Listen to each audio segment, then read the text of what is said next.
All right. What's up, my fellow drunken philosophers? Stu for Stulosophy, the drunken philosopher here. I'm going to change that. That's kind of long. What's up, my fellow drunken philosophers? Stu, the drunken philosopher. No, that sounds dumb. You don't know until you try, right? All right. So the universe doesn't want me to do this. This is take 3 or take whatever. I always use natural lighting because I'm a cheapo. I haven't gone out and bought lights. So I apologize. It's going to do that. Should I just...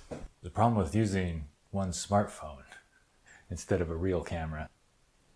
Oh, let's check out my filthy kitchen. All right, I got the water boiling. All right, it's not working. Gotta lock it. I'm sorry. Hopefully you won't have to look at me too much because this being the third or fourth take or whatever it is, like I have plenty of video of me prepping.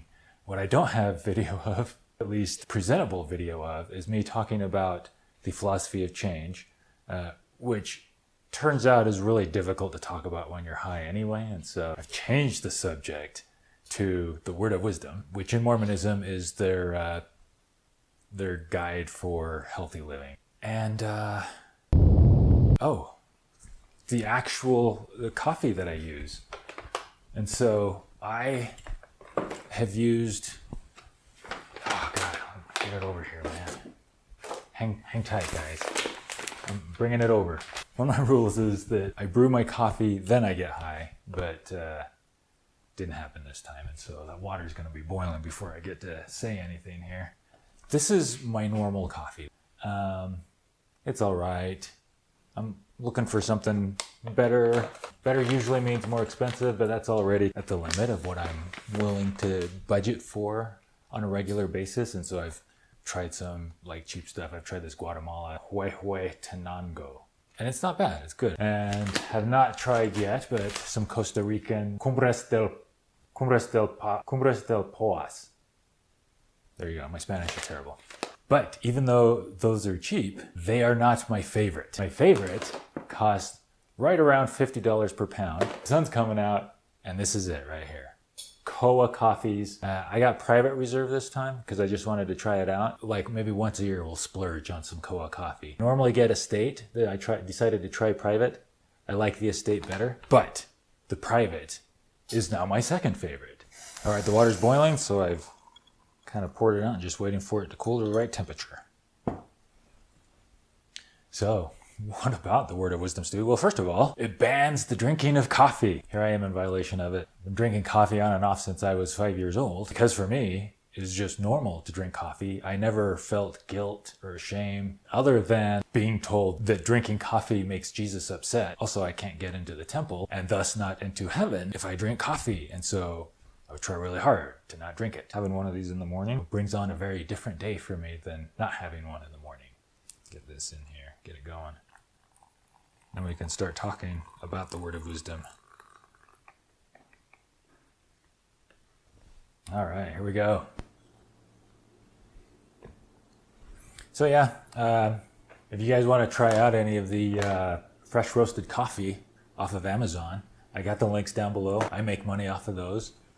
I appreciate all you guys who went out and bought the AeroPress from my last video. For real, I think I got like 5 sales off of it, which is more than I expected. But, you know, let's get on to the word of wisdom. It's just really good. It's really good. And it's not just really good, but study after study shows that it's also good for you. Coffee, I mean, not specifically Koa's Kona coffee.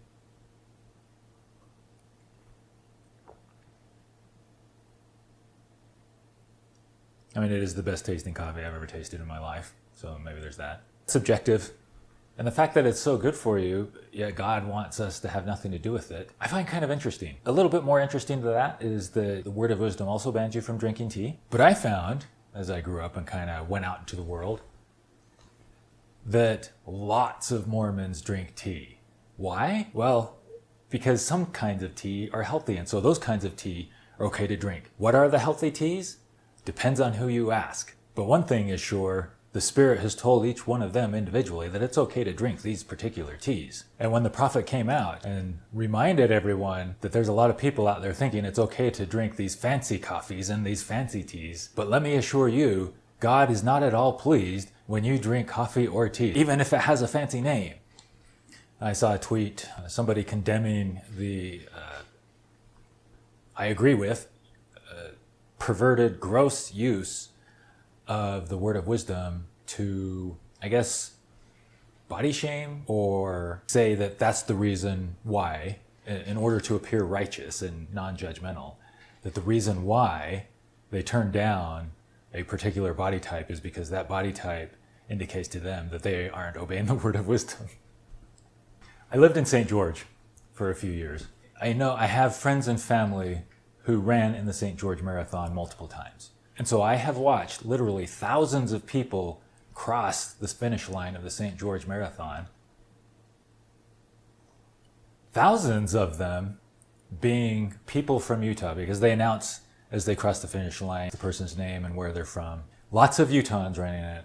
And you take all these Utahns together, and statistically, more than half are going to be Mormon. And I will tell you, I did not see a single person cross that finish line. Mormon or not, wherever they were from, whatever their body shape was, not a single one of them crossed that line unweary. I'm just saying, at least be consistent. If you're going to turn down, I love. Okay. I love them all. Let's do it. Come on, son. Let's do this. More Ghost Train haze. I guess the high that I'm often chasing is that place where I feel a disconnect between my awareness and the reality that I'm experiencing. To me, that's the fun high. Anyway, they really condemn this. And I don't blame them, because this stuff had such a positive impact on my life. It helped me rediscover my empathy that society had stolen away from me. Before life got hold of me, before growing up where I grew up got hold of me, before the culture and the way children were commonly raised in my little region of the world, the way that society viewed my role as a human being and tried to enforce. And anyway, blah, blah, blah. Coffee is good for you. Tea is good for you. Even wine and beer can be good for you. Honestly, I really probably should be vaping this if I want to be as healthy as I can be about it and be the least abusive of it. This is my preferred high. I've tried them all. Yeah. So you make your coffee, then toke. And here's why. Because if you toke first, it's going to take you 3 hours to make your coffee. So word of wisdom, guys. If God is real and the way that he communicates to us is through our feelings, as I was often taught growing up in my church, God is pleased when I drink coffee. But you know what? It also makes me feel bad to insult other people and cause them bad feelings. And so apparently God doesn't like me doing that either. And so I'm working on it. Not because I think that God is displeased by that, because I don't accept that doctrine that my feelings are a result of a God communicating to me. I think my feelings are the result of billions of years of evolution, and I can't help how I feel. But I can most definitely help the way that I treat others. And when I treat others in a way that I know would make me feel bad, and I actually do make them feel bad, I feel bad. And then I feel even worse, because when they feel bad, they get upset, and oftentimes, they then want to make me feel bad too, and so they will kind of bounce it back on me. And at that point, I should be like, oh shit, is this how I just made that person feel? I'm sorry, dude. That doesn't feel cool. But no, we have the back and forth, and then I just feel worse and worse and worse. And so, even when a person is mean to me, I now recognize that meanness is a result of a person being in pain. It doesn't feel good to be angry. Nobody wants to be angry because it doesn't feel good. A person must be in a lot of pain if they're willing to attack me in a way that they know will cause me to feel bad. Now I should quit being a hypocrite, right? Yes, I should. I'm trying. Really, I just wanted to ask you guys, what do you think about the word of wisdom? Let's go over it. Let's see. Coffee, bad. And also alcohol. Oh yeah, and tobacco. Not for us. It's for the beasts. Or something, I can't remember. Basically just general health advice that was being given out at the time. I remember being in what they call a temple preparation class, which prepares you for what's going to happen when you go to the temple, because honestly, it's weird. But in this temple prep class, you go over the basics of Mormon doctrines, and so we went over the word of wisdom. And the other people there in the class with me, they're like, wow, it's so crazy that Joseph Smith didn't know anything about health. Like, nobody knew anything about how bad alcohol and coffee and cigarettes were for you. And yet here he is saying that these things are bad for you. Wow, obviously, so obviously revelation from none other than the Mormon God himself. Obviously Mormonism is true. Duh, hello. Jesus fucking Christ, why can't you see it? And I'm like, fuck yes. Except here we are. Tea is good for you. Coffee is good for you. The more of it you drink, the longer you live. You get the prophets up there saying this is bad for you. This is one of the best things that's ever happened to me. Forced me to look at my beliefs. Forced me now, suddenly, now that my entire moral construct, which was just Mormonism, was in shambles, forcing me to construct a whole new moral framework, forcing myself to ask myself the questions about what even is morality? What is moral behavior? What is it to live a moral life? We're just all subject to our circumstances, and if any of us were anyone else subjected to the same things they've been subjected to, would we not grow up to be at the very least similar, if not exactly the same? We're all humans, and we're all basically put together really similarly. And the primary difference between us has nothing to do with biology, but rather the environment that we're exposed to when we grow up. The thing that will break the indoctrination of our environment, if our environment has caused us to be a terrible and horrible person, a cruel person, a mean person, a murderer, somebody who just is angry all the time and is always being mean to people and making them feel bad.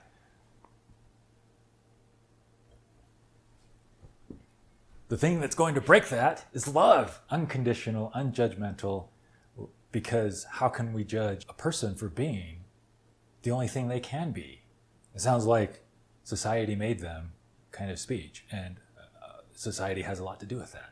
I'm of the mind that if we don't want murderers in our society, then we need to look at our society, look at the types of environments that seem to produce the largest amount of murderers, try to account for as many variables as we can, and change society to remove and get rid of the types of environments that produce murderers. Do you see where I'm going with this? If we try to love and understand people, it's only that way that we can come to understand the way in which they can be changed. I'm a hypocrite, but I'm working on it. What am I saying? What I'm trying to say is, what do you guys think about the word of wisdom? Is it time for a new revelation? Is it time for an update? Or should we just say, you know what, it was just policy, it wasn't a commandment? But let me know what you guys think in the comments down below. And until next time, continue to drunkenly philosophy on my fellow drunken philosophers.